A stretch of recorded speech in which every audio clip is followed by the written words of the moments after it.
Hi, folks, and welcome to First Bite, Fed, Fun, and Functional, a speech therapy podcast sponsored by SpeechTherapyPD.com. I am your host on this nerd venture, Michelle Dawson, MS, CCC, SLP, CLC, the All Things Peds SLP. I am a colleague in the trenches of home health early intervention right there with you. I run my own private practice, Heartwood Speech Therapy, here in Coletown, South Carolina, and I guest lecture nationwide on best practices for early intervention for the medically complex and fragile child. First Bite's mission is short and sweet, to bring light, hope, knowledge, and joy to the pediatric clinician, parent, or advocate. By way of a nerdy conversation, so there's plenty of laughter too. In this podcast, we cover everything from AAC to breastfeeding, ethics on how to run a private practice, pediatric dysphagia to clinical supervision, and all other topics in the world of pediatric speech pathology. Our goal is to bring evidence-based practice straight to you by interviewing subject matter experts, to break down the communication barriers so that we can access the knowledge of their fields. Or, as a close friend says, to build the bridge. By bringing other professionals and experts in our field together, we hope to spark advocacy, joy, and passion for continuing to grow and advance care for our little ones. Every fourth episode, I join in. I'm Erin Forward, MSP, CCC, SLP, the Yankee by way of Rochester, New York transplant who actually inspired this journey. I bring a different perspective, that of a newish clinician with experience in early intervention, pediatric acute care, and nonprofit pediatric outpatient settings. So sit back, relax, and watch out for all our squirrels and enjoy this geeky gig brought to you by SpeechTherapyPD.com.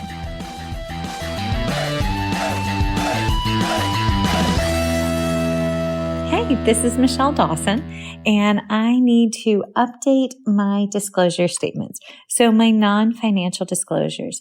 I actively volunteer with Feeding Matters, National Foundation of Swallowing Disorders, NFOSD, Dysphagia Outreach Project, DOP. I am a former treasurer with the Council of State Association Presidents, CSAP, a past president of the South Carolina Speech, Language, and Hearing Association, SCISHA, a current Board of Trustees member with the Communication Disorders Foundation of Virginia, and I am a current member of ASHA SIG 13, SCISHA, the Speech Language Hearing Association of Virginia, SHAV, a member of the National Black Speech Language Hearing Association in Basel, and Dysphagia Research Society, DRS. Additionally, I volunteer with ASHA as the topic chair for the Pediatric Feeding Disorder Planning Committee for the ASHA 2023 convention in Boston, and I hope you make it out there. My financial disclosures include receiving compensation for First Bite podcast from SpeechTherapyPD.com, as well as from additional webinars and for webinars associated with Understanding Dysphagia, which is also a podcast with SpeechTherapyPD.com. And I currently receive a salary from the University of South Carolina in my work as adjunct professor and student services coordinator. And I receive royalties from the sale of my book, Chasing the Swallow: Truth, Science, and Hope for Pediatric Feeding and Swallowing Disorders, as well as compensation for the CEUs associated with it from SpeechTherapyPD.com. So those are my current disclosure statements. Thanks, guys. The views and opinions expressed in today's podcast do not reflect the organizations associated with the speakers and are their views and opinions solely. All right, everybody. It is the first episode of the year. And thank you for joining us for this absolutely heartfelt, passionate conversation. Also, I hope you enjoyed the break off like we did, because December was end of the semester, end of the year that Erin and I both moved, and it's been a doozy. So thank you for hanging with us while we took some time off to be with our families and our peoples and all of our cats, because I'm now the proud mommy of 3 orange tabbies that have decided to adopt us and live in our garage. So that's pretty much it for Pack Dawson update. We're now predominantly cats instead of dogs. But I digress. Today we have just an amazing organization and the executive director and founder on. And I am honored and humbled to have her and to host them.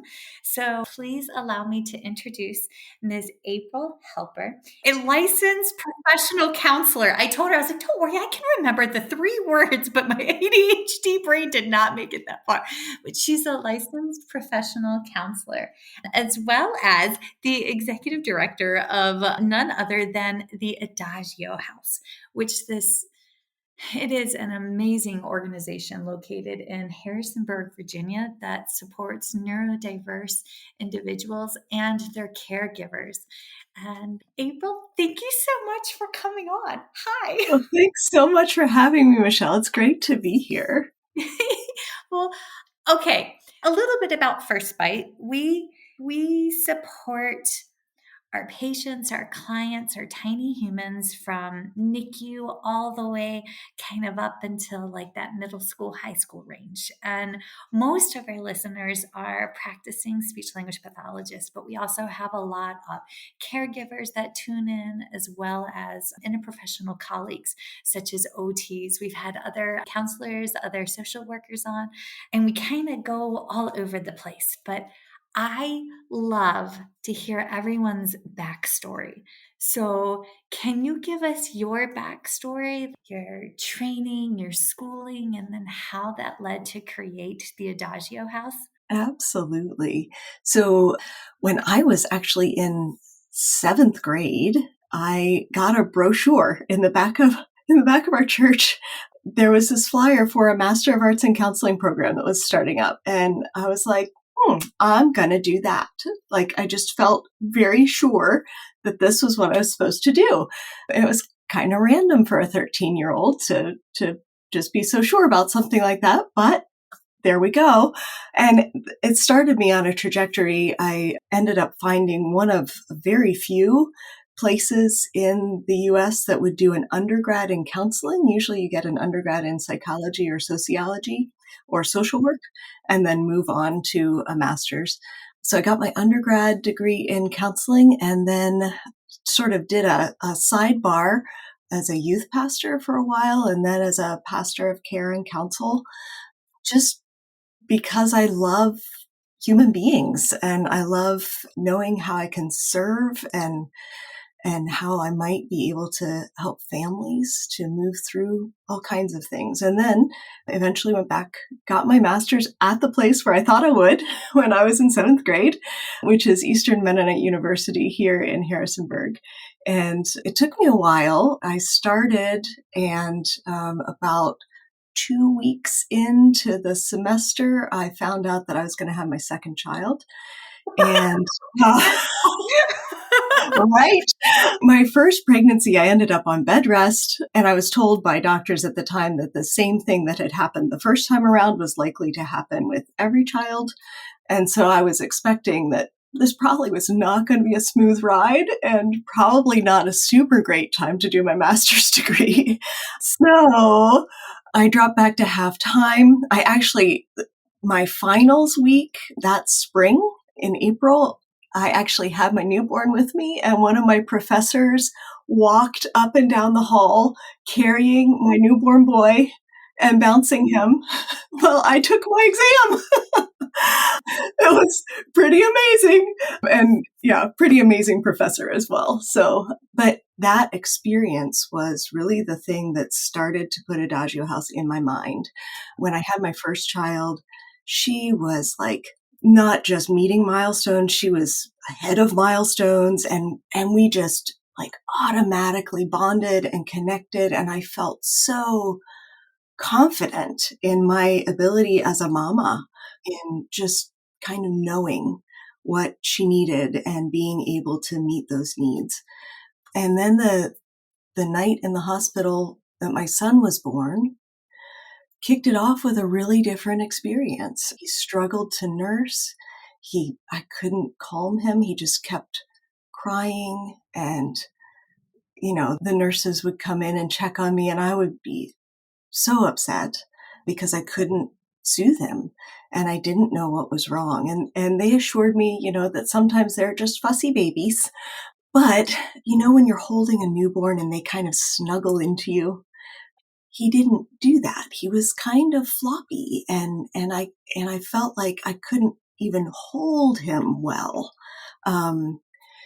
So it started me on this journey of, here's this amazing little person that I love, and everyone's telling me, oh, just a little jaundiced, that we'll work through that. Just a fussy baby, we'll work through that.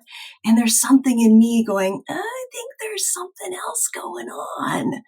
And really trying to say to somebody, please listen, something's happening here, like from day one. Because everyone just said fussy baby, I was kind of flying on my own. So I went to Dr. Google Scholar. Oh my Lanta. Do you know how many times that's killed me, by the way? Yes. Right? Worst thing to do ever. I was like, at least I'm going to Google Scholar and not just straight Google. But, That's how you find the rarer diseases and end up NIH. And then you're like, oh, I'm definitely contracted the bubonic plague. And right? It's just entirely simple, but we're fine. It's fine. Right? I'll just die tomorrow. That's all. So I go on Google Scholar and I'm searching his symptoms and the things that I'm seeing. The first thing that pops up is Fragile X syndrome. It's a rare genetic disease. And I'm like, oh, it's probably not that. It's rare, right? So I move on. And anyway, this kicks off a series of the first person to believe me was our pediatrician. At 6 months old, he said, oh yeah, he actually does now qualify for a diagnosis of low muscle tone. As you grow and learn, I've begun to realize, it's taken me a long time, that people can have things going on and not qualify for a diagnosis, right? And so at the time I was like, yeah, low muscle tone, but what else? Because that's not it. That's not the only thing. But that started, we got in-home services. We had speech to help him swallow because he had a hard time with swallowing.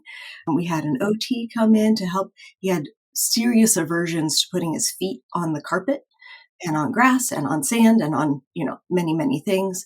So we did the Wilbarger protocol and it worked and it was beautiful. We had a physical therapist come in to work on his muscle tone and helping him start to balance well enough to move or even sit up.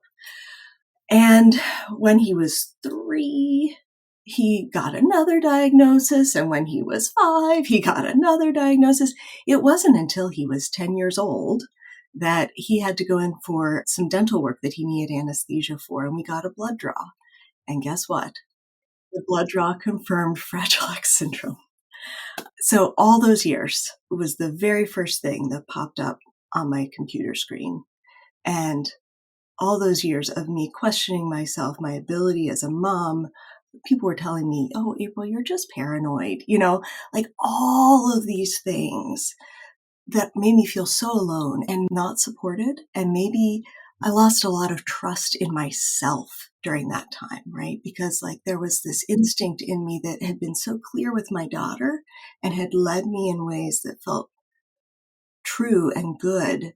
And with my son, it was like I couldn't figure it out, right? So all of that to say, that experience, those 10 years, really made me think about what it's like for a caregiver who is not supported, doesn't have people believing in them, and how can I create a space other caregivers could come, have their needs met so that they can do a better job of caring for their loved one. So I very quickly then, once we started at Adagio House, I very quickly realized that if I'm going to do a good job of being the best at caring for caregivers, I'm going to also be the best at caring for their loved ones. Because a caregiver cannot relax, cannot really receive support unless they know their loved one is supported and cared for and in an environment where they will thrive, whether the caregiver is plugged in right there in the moment right now or not. You hit soft, tender spots in my heart. And My stepmom's firstborn was full-term stillborn. He had Down syndrome and Fragile X, and he passed away a week before her due date. And his name is J. Michael, and he's, buried back home. But oh my goodness, my mama melts whenever she sees a little one with Down syndrome, because that would have been us, right? That would have been that family. And 40 years later, it's still right there on the surface with my mama. Also, big picture, folks, I know we've had crucial conversations, to name the book, on healthcare disparity, healthcare literacy and equity, all of those conversations. We've also talked about medical gaslighting, and it happens. Our physicians are still predominantly upper middle class white males. And as patients, we have the right to question and advocate. As service providers, we have the right to engage in professional discourse and advocacy and continuity of care and seeking to understand what else could be going on and doing the root cause analysis as to why you have an infant that has low tone and difficulty with pediatric feeding disorder and oral pharyngeal dysphagia. So when you're working with your caregivers and they say something's not right, something's going on, listen to them, because they are subject matter experts on their child. And everything that you just described ties back to the Maslow's scale of hierarchical need. And that basic physiologic needs of food, of safety, of, well, technically safety is the second tier, but like those basic needs, if they're not met, then our caregivers are not in a place to engage in goal development and dreaming about what's the next thing I want my tiny human or not so tiny human to work on, to work towards, to fill a need. And that's what Adagio House does. Y'all create a safe base. All right, now full disclosure. I really, really want my Uncle Matthew to go there one day. So, I might be, fully 100% biased in their awesomeness. So I have to give that little bit in. One of our dear friends is also on your board of trustees. Hi, Cherie. And she's amazing. So I'm a little biased in your awesomeness, but also, can we just acknowledge that you took what could have been a wound and a hurt and a sadness, and through a crack, you're shining so bright. You took all of that and turned it into a light for good for others. And that is such a great gift. The way I find meaning in those places is what have I learned and what can I offer because of that? What has this experience, however difficult it has been, what has it taught me? And how then can I be present for others? There's this Catholic monk named Richard Rohr who says that we either become better versions of ourselves through great love or great suffering. And I often think that I've been really thankful to have had a lot of both. One day over cocktails, I'll tell you the backstory, but there's tiny ears in the other room, so I will reserve my backstory for another day. But yes, folks, we're recording over Christmas break, and Thing 1 and Thing 2 are in the other room. I guarantee they're video gaming. Okay, so tell us, what is Adagio House and what's your mission? Yes, so our mission is that we are reimagining care through clinical services, advocacy, relationships, and education, regardless of ability, identity, or status. We are thinking holistically about individuals in their communities and their families. We are attempting to create a community of belonging where everyone is welcome. And I did not fully grasp how difficult that is until we were actually doing it. What does it mean for everyone to be welcome here? Yep. Our buddy. Sorry, I just heard my dad say, "Put your money where your mouth is, girl." That's right. That's right. Yeah. I think it's one of the hardest things we can do. Everybody means everybody. And Yeah. here we are. Yeah. 'Cause, now I hear my grandma saying, "Honey, it takes all kinds to make the world go around, so you need a little bit more patience." So I was going to pick that as my word of 2024 was patience. However, it's still so friggin' hard. So I went with grace because I'm going to give myself grace while I still think about patience and it makes my face make that face. So maybe next year, maybe in 2025, I'll pick patience. But this year, the word is grace. So, yes. Okay. So this is a very lofty goal. Honestly, honey, you picked Mount Everest there, friend. But it's actionable.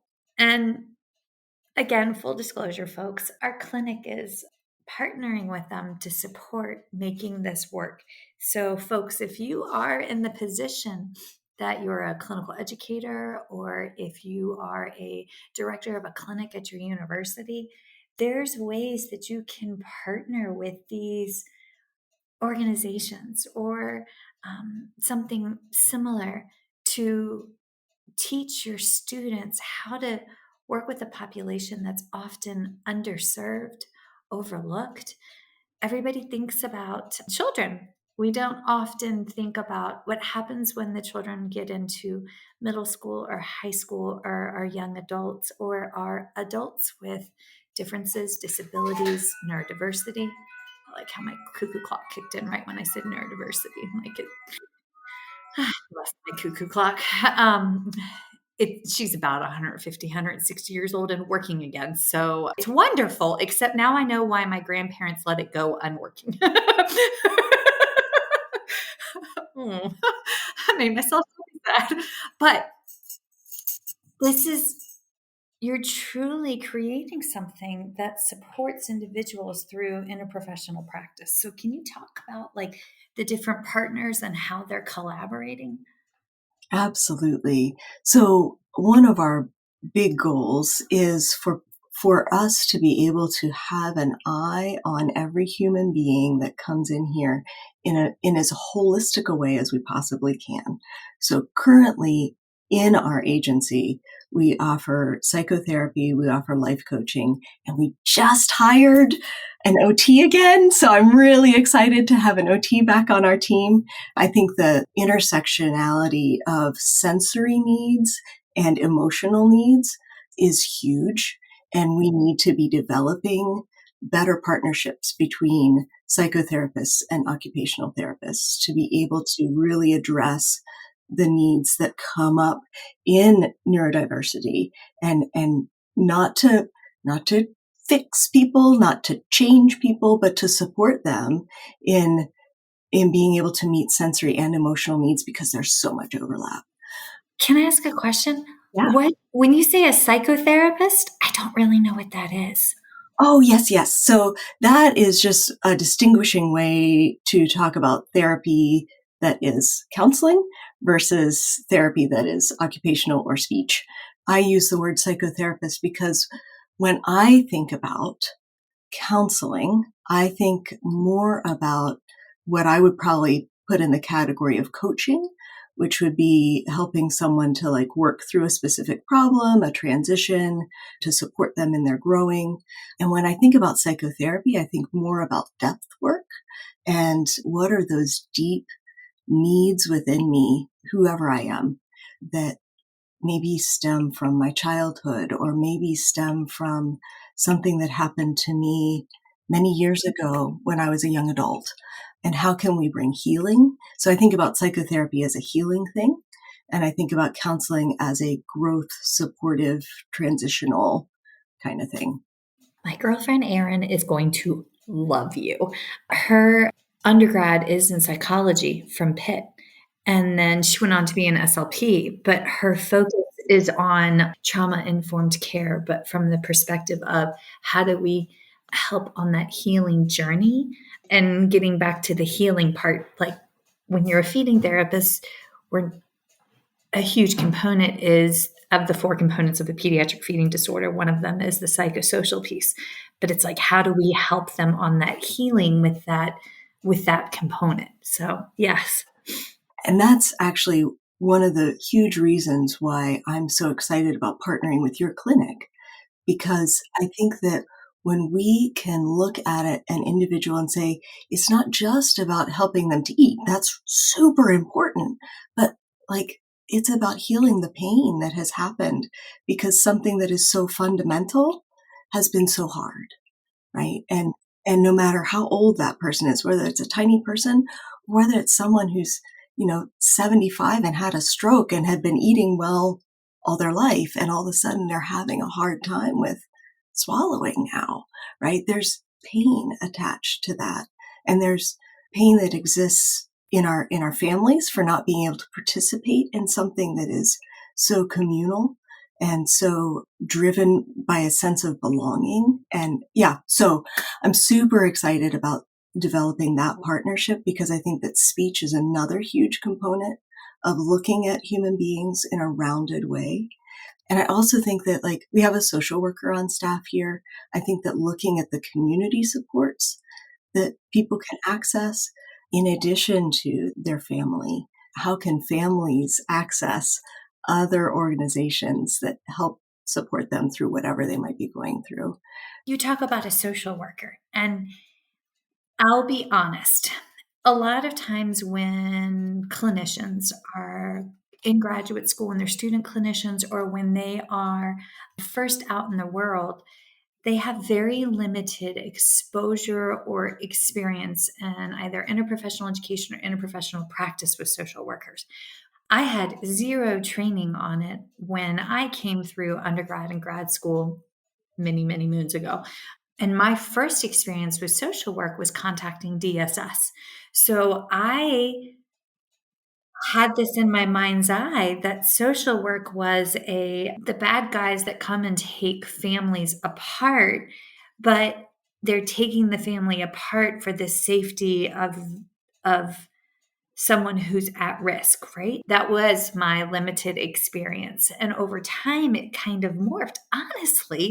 Honestly, the changing point was when I had a family whose grandmother was a social worker. And she was like, oh, honey, we do so much more than that. And like, but had I not had that little guy, he was a pistol. Oh my God, he would headbutt you if he was mad. Sorry. Like, you had to watch your nose, and like, he could be mad that you didn't wind the toy fast enough, but like, got a communication device for that little guy. But anyways, the grandmother was the first one that like sat me down. So can you kind of talk about what is the role of the social worker within Adagio House, like for the caregiver, and do you use the term clients or patients? Like, what word do you use? We use clients or participants depending on what services they're accessing.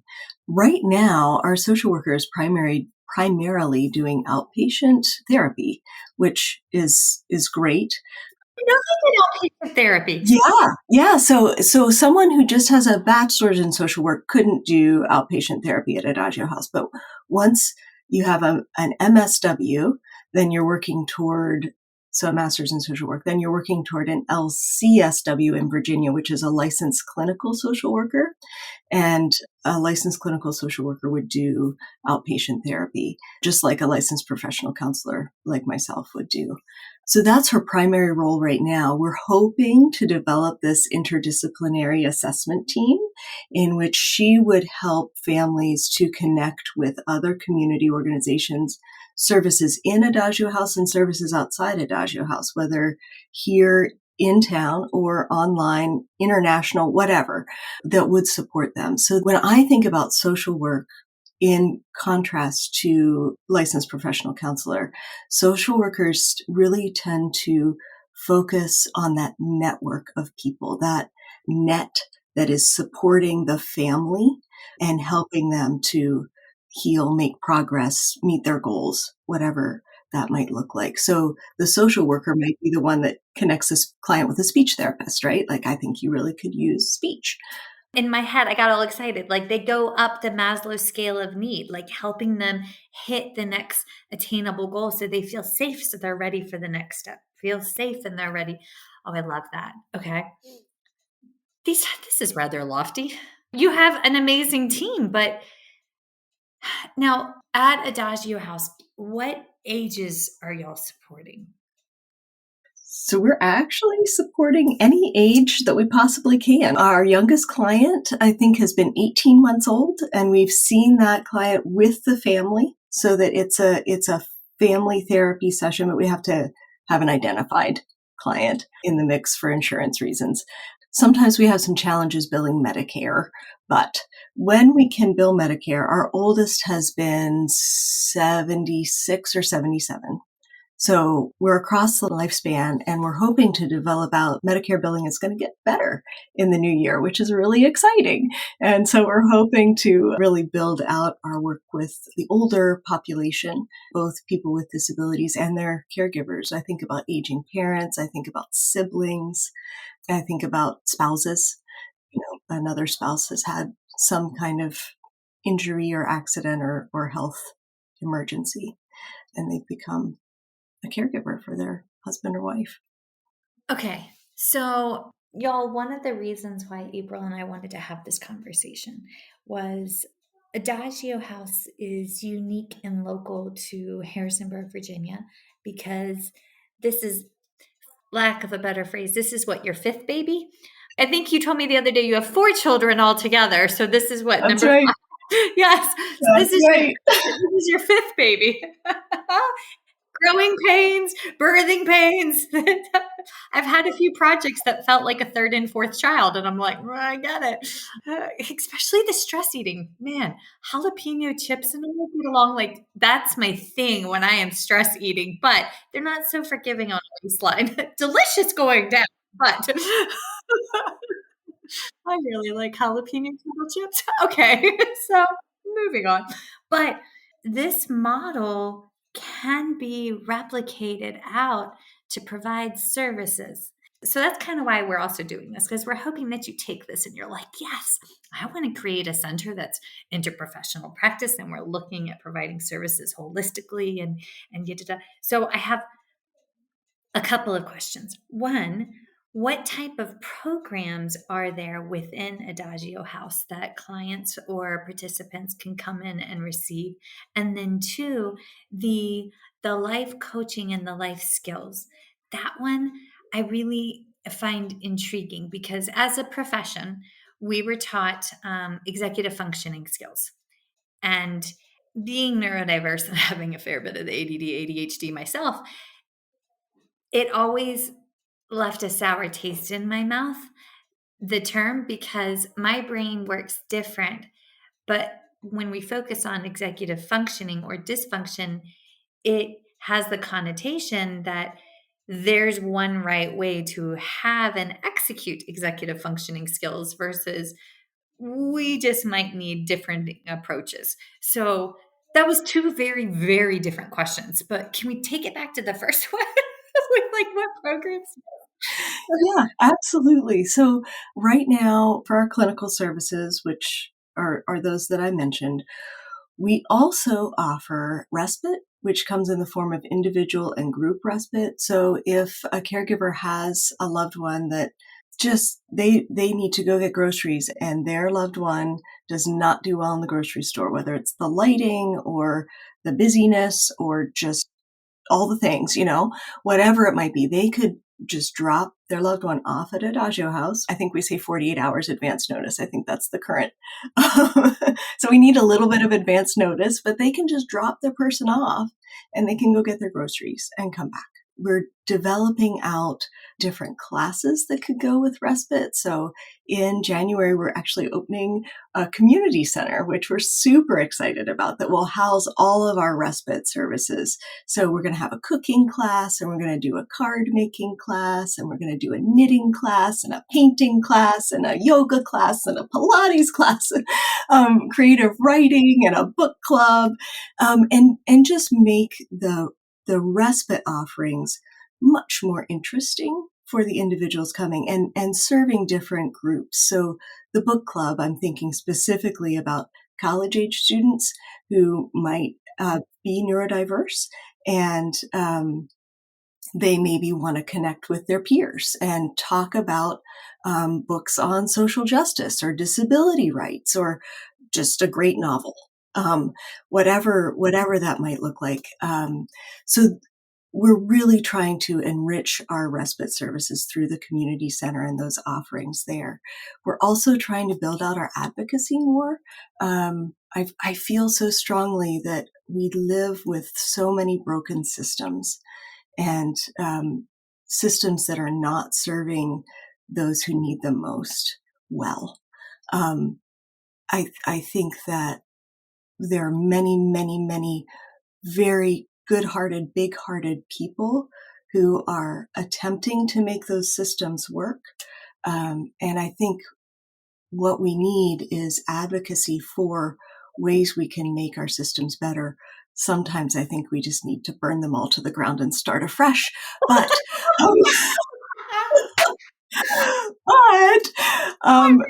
yeah. Barring that, how can we improve on what we have? Yeah, and then I ever heard something in my life. And then the final component is education. So we're thinking a lot about how can we help people understand who they are, right? Like when you say there's not just one way for someone to have executive functioning skills, right, that they need to get through life.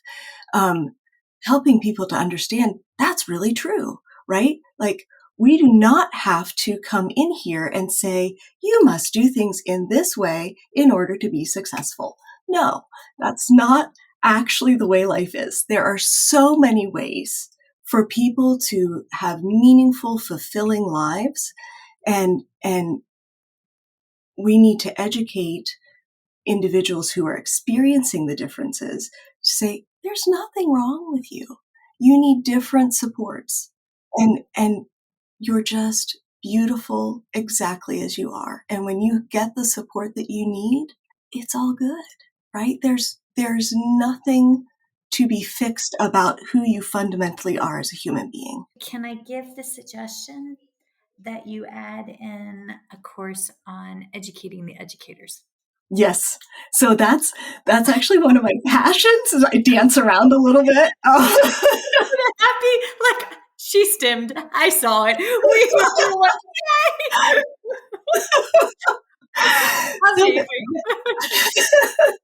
That is something that's kind of where I started, was going to some different places where there are schools and therapists and educators and talking with them about these things. And I love that. Like it is to me, if I can change the context in which individuals are existing, then I have a better chance of bringing healing for them, right? Because a client may come and see me for an hour a week, or maybe it's an hour every 2 weeks, right? But if I can change the context in which they're living, in which they're going to school, in which they're going to work, then the chances for them to live a meaningful, enriched life just exponentially improve, right? So if we as therapists can influence families, if we can help caregivers to understand there's nothing wrong here. Your kid needs different supports. Your adult child just needs some different supports right now. And they're a great human being. They are beautifully, wonderfully made humans. And we just need to support them, right? In the ways that they need it. And then if we can do that in schools, if we can do that in workplaces, right? Like it creates a context in which people can thrive. And everybody does better when supports are in place. It's not just benefiting the person most impacted. It's benefiting everyone around them too. It gets hard to unlearn what we were taught So if you too are slightly gray haired and have maybe some Botox, my appointment is tomorrow morning. I literally have my card right here waiting on me. But you probably were taught and trained in the clinician-led therapeutic approaches, right? We set the expectations, we set the goals, we set the tone. The child comes to the table and we do tabletop activities for therapy, and it is clinician-led. That critical component of evidence-based practice is caregiver, child, patient lead, right? Like we take into account what it is that they want to work on. But what April's talking about is us going through that fundamental shift, listening to autistic voices, listening to neurodiverse voices. When they say that traditional therapy, traditional ABA, it takes away their muchness. Not in all cases, but in enough that statistically it is empowering, and we have to listen to autistic voices when they compare those older, I hate saying old school, but like those old school traditions as causing trauma. Because for some, and for more than some, it does. So that's why the onus is on us to learn and evolve as clinicians, so that we're seeking to understand what is it that they want to communicate. How do they want to communicate? How do they want to engage in the world and be successful? Also, there's a growing number of neurodiverse speech language pathologists, which I just love, love, love, love, because as they're coming through graduate programs and undergraduate programs, applying for graduate school, and then going on, some of them to engage in clinical research, that opens opportunities for healing and for growth that we haven't been able to conceptualize until like within the last 5 to 10 years. And it's just, that's the stuff that gets me excited. But this is hard, folks. Growth is hard. Change is hard. And we can acknowledge the hard and then say, okay, but this is your safe place to learn. So that's why we do First Bite. Okay, so then the executive dysfunction and the executive functioning and the life coaching. Like I think about the clients and participants when they come in, and if they have a goal of they want to work here, how does Adagio House support that in a uplifting way? Because that's where I get scared, because what I've historically seen hasn't always been uplifting. Yes. So I just adore our life coach who's here on staff. Her name's Esther, and she herself is neurodiverse. And she takes a really person-centered approach. So whoever is in front of her right now, she is going to she asks just amazing questions, right? So she's like, where have you experienced success before in this area? And if someone says nowhere, she breaks it down into smaller pieces until someone can have a clear picture or roadmap even of how they've gotten where they are, because they didn't get to be a person who can come to life coaching without having some success, right? Somewhere along the line. And then what are their dreams and goals, and how can they break down or segment the path to get there, right? And I think the other thing that Esther does really, really well is helping people to define dreams and goals really concretely, right? So sometimes we might say, I want to be an actor. And she would say, okay, so what does that mean to you? Like, does that mean you want to star in a movie? Or does that mean you want to do some Pictionary on Friday nights?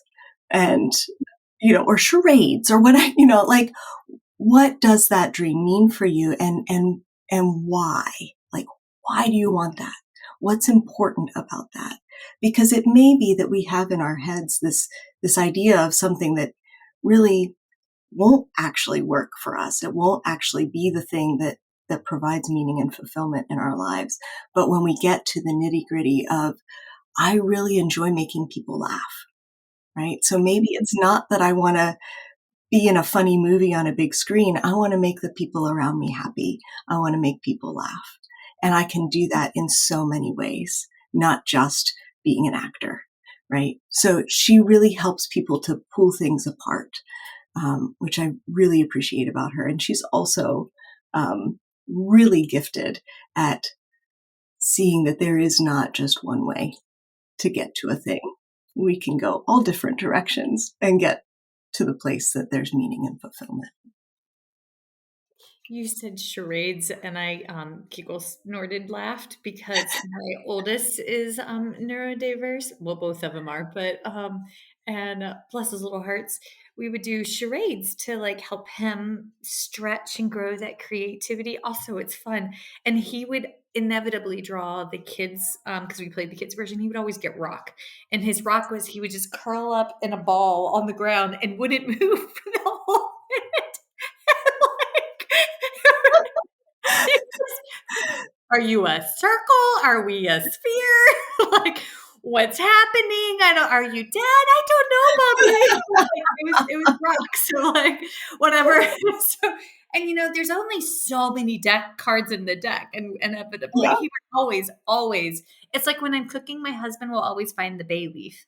If I'm making a soup or stew, he always gets it doesn't matter. It doesn't matter how many I put in, or if I serve him first, or if he's the last one out of the pot. He always finds the bay leaf. But yeah, there's that. Okay, so when they come in for again neurodiversity, folks, that's what we're here for. When they come in for these skills and for this training, is there like a prescriptive method, like they have so many sessions a week or so many sessions in a set period of time, or is it a la carte? You get what you need, how you're built. That's a nitty-gritty detail, but if I'm an IPP partner and I want to partner with them, I'm just thinking that component and overlap. Yeah. So we do a la carte. We really try to tailor things for the individual and for the family, right? So if we're getting the identified individual who is neurodiverse, has a disability, has some behavior that is bringing them in to therapy, right? And pretty quickly from there, we are asking the parents who might be bringing a little person, hey, do you see anyone? Because we know that when there are these behaviors going on, it can be stressful. And so how can we support you, right? So as much as possible, our one prescriptive thing is to think about the whole family system, right? And how do we either incorporate the family system in the session that is happening, or how do we help others in the family system to get the support they need?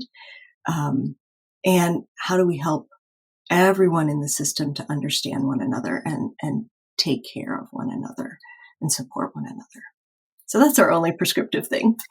I love that. So in-house, do y'all have designated times of the week? Because this comes from a billing question.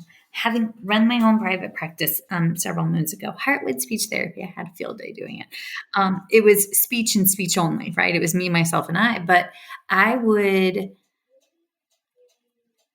structure time in for continuity of care, phone calls with OTs, with service coordinators, with EIs, with pediatricians, none of which was billable or reimbursable. It was what had to happen, right? But I think back about larger companies, they'll set, or larger private practices, they'll set a productivity mark. You have to hit this. And as licensed clinicians, that is And my cuckoo clock. That's where it puts us. It's very, very stressful trying to meet productivity when best practices that IPE and IPP component. So do y'all have that time allocated in throughout the week? We do. So right now, what we have on an individual level is admin time, which we try for 2 hours a day. And it can shift a little bit, right? We're trying for 6 clients, or 6 50-minute sessions. So if you're doing half-hour sessions, it would be 12. And having some admin space to either consult with colleagues or make those phone calls or do your notes, whatever might be needed. And then we also do almost every week a group supervision and consultation time where some of that is interdisciplinary and some of that is just with others within your discipline. And then monthly we have a staff meeting. So staff meeting often is more administrative stuff, but if there are things that come up in that space, we can work together to collaborate on those as well. Rounds, like grand rounding, so that way you can advocate and yes. And that's honestly, rounds is an art form. Learning how to, in a brief period of time, get to the heart of the discussion, what's going on with the patient or the client or the participant, but doing it in a way that's strengths-based, I find to be very, that is challenging because we don't want to talk about everything the tiny or not so tiny human can't do. It is, hey, this is where we're thriving, but we see them struggling here. How can we, what strategies are there? Who do we need? Those kind of questions in order to level up to the next skill. Zone of scaffolding. That's what I go back to. Like in my head, it's a bullseye and it's like, what do we need to do next to build them out in a confident, this is where they want to go kind of way. So, okay. Can I ask you a personal question? And you feel free to tell me to bugger if it's too personal. So no, I'm an open book. Okay. Yay. But you have, for all intents and purpose, folks that are listening were primarily clinicians, and you have walked this not just as your own clinical perspective, but as a caregiver. What do you wish that we knew when we come in, when we have those first conversations, when we have those second conversations, when we're doing an assessment, when we're writing our reports? What, for all the SLPs and maybe OTs that are tuned in, what do we need to know? Yeah. I think what you said in the beginning about gaslighting in the medical profession, that has been kind of the drum I've been beating since my son was probably 3, maybe 4. He's going to be 18 soon. So birthday. I really feel like there is this, it is intangible, but it is this thing where I can be in a meeting and feel like I'm part of the team, or I can be in a meeting and feel like I'm the problem, or I can be in a meeting and feel like I'm an outsider looking in. And of those 3, the meetings that I find to be the most nourishing for myself and for my son are when I am viewed as part of the team. When my perspective matters. And I think, so here's the hard part about welcoming everyone. I mean, one of the hard parts. There are parents that are harder to have on the team. There are parents that feel like they're part of the problem rather than part of the team. And what I just deeply want everyone to know is that everyone is doing the best they can. And when a parent isn't doing well, there are needs for support for that parent, because that parent desperately wants to do the best for their child. There are very few parents out there who are not wanting the absolute best for their child. And the parents in that small percentage of people, maybe 10% or less of parents that don't want the best for their child, that's when we get other services involved, right? We say, okay, this isn't appropriate care. But for the rest of parents, that 90% or more, they're doing the best they can. And if they're not doing well, then we need to find the support that they need to do better, to learn more, to build their skills, to build their ability to have patience, or build their ability to understand their child, and keep them as part of the team.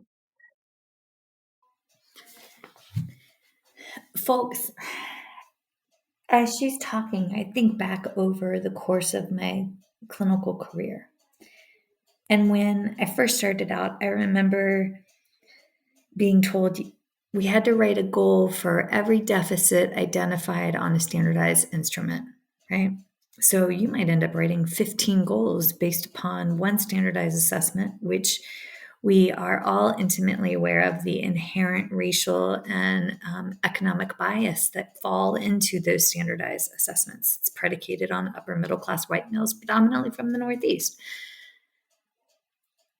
They don't take into account what the client, child, participant, patient, or student necessarily wants to work on. So give yourself permission, and my word of the year, grace. Give yourself grace that you don't have to write 12 different goals. You can write an amazing plan of care with just 3, if the 3 goals are meaningful to the individual and their caregivers that you're working with.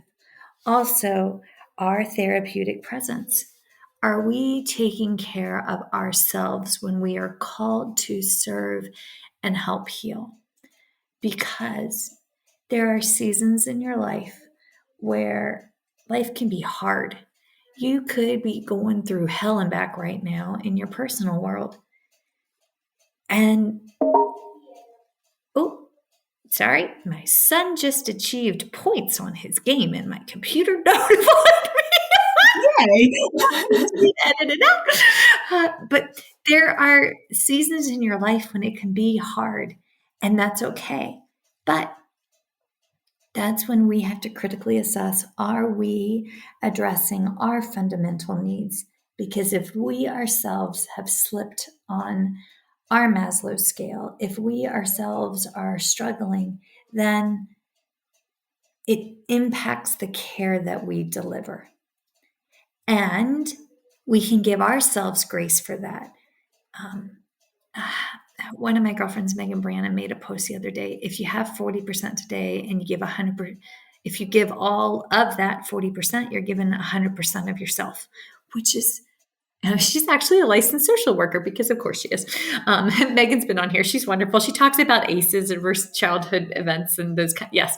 But at the same time, if you find yourself perpetually pouring from 40%, what's going on, honey? You got to take care of you. So just take those actionable items, because everything April said is right and valid. And yet it's a new year, and with it comes fresh starts, and longer days, which always makes me very, very happy. But take care of you so that you can fully serve those that you have been called to serve.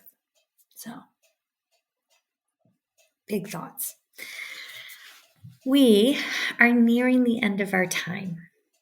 So before I ask where folks can send their mad money to support you, what what do you hope people take away from your walk, from your journey, from Adagio House? Give us your parting thoughts there, man. I hope that people think about the power of interdisciplinary work, the power of working in a holistic way, a comprehensive way with a family, with a community of care.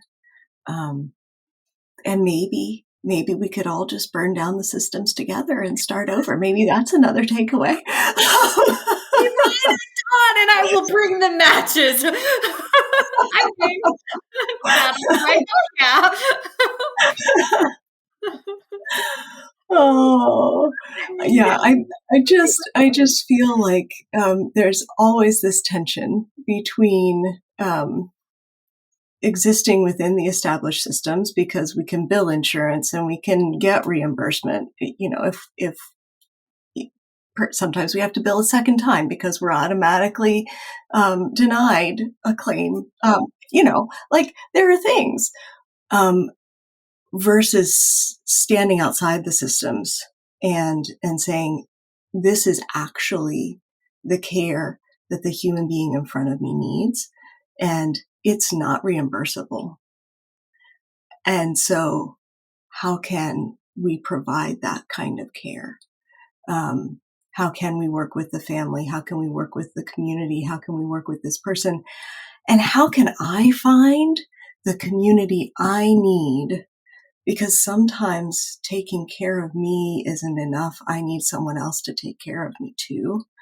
And so how can I find those spaces where I feel a sense of deep belonging, a sense of we've got this together, right? We're not doing this alone, and we can take care of each other, and we can imagine new things and bring healing and transformation to people in ways that are tangible. Okay, so folks, y'all know my disclaimer, my unofficial disclaimer. I love Jesus and I cuss a little. Those are my unofficial disclaimers. But what you said rings true for a family prayer that we have. It's put us where you want us in all aspects of our lives. Give us insight and understanding as to why we are there. Wisdom, endurance, and stamina to do the work that you have called for us to do. And that is a very powerful prayer, because it will put you in places that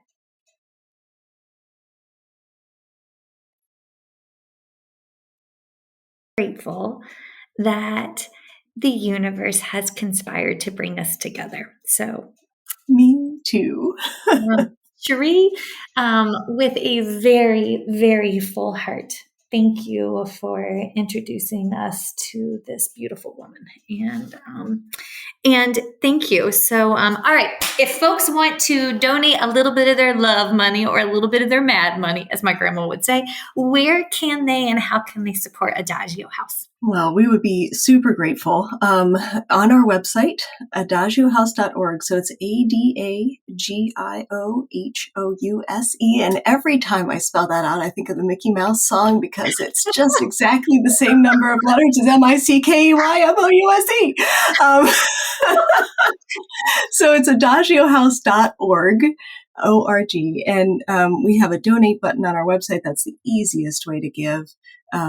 And we are in our end of year campaign right now, trying to make some good things happen for people in our community. So we would really value any support that you have. Plot twist, this goes out in January, so they will have just wrapped the end of year campaign. That's right. That's right. That's so true. Beginning of year. Start the year right.